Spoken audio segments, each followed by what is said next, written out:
Hi, this is Brian. Welcome back to another Heroic Plus One. In our last couple Plus Ones, we spent some time briefly chatting about Harriet Tubman and her heroic commitment to something bigger than herself. As General McChrystal highlighted in his book on leadership, check out the notes on Leaders, Myth, and Reality. After escaping slavery, Harriet risked her freedom by going back over the Mason-Dixon line to free her family and friends 13 times. Got goosebumps typing that out and saying that out loud. If you feel so inspired, think about that and feel into that for a moment longer. Note, at the risk of stating the obvious, but to make the implicit explicit, as a privileged white man living in the bubble wrap of my 21st century existence, it's literally impossible for me to even imagine growing up and experiencing the ineffable abuse and indignities of slavery.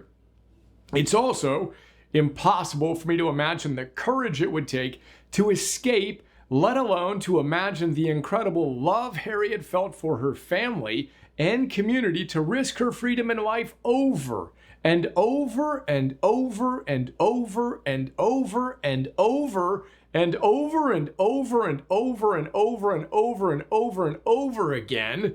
Yes, that's 13 times to save her family. At the risk of stating the obvious, but to make the implicit explicit, there's only one reason she would do that: love. I repeat, freedom did not mean happiness if it meant her family was still in bondage. It's with that in mind that I think of one of my favorite heroes, Epictetus. Quick context. A.A. Long is one of the most respected scholars on Stoicism.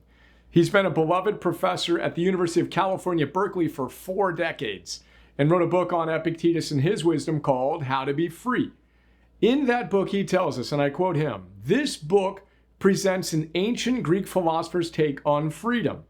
Freedom construed as living in agreement with nature, owning and ruling oneself, becoming a world citizen, desiring always and only what you are assured of getting and much more." He continues by saying, Epictetus, who lived from AD 55 to 135, our author and guide to the Stoic life, was born a slave. His Greek name means acquired, and entered service as a slave in the household of a power broker in Nero's Rome, and himself a freed man.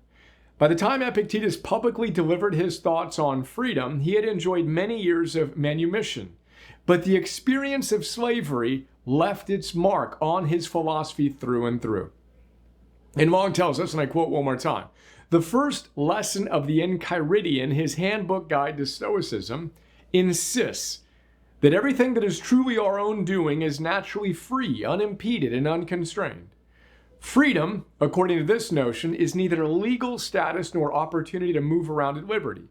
It is the mental orientation of persons who are impervious to frustration or disappointment because their wants and decisions depend on themselves and involve nothing that they cannot deliver to themselves.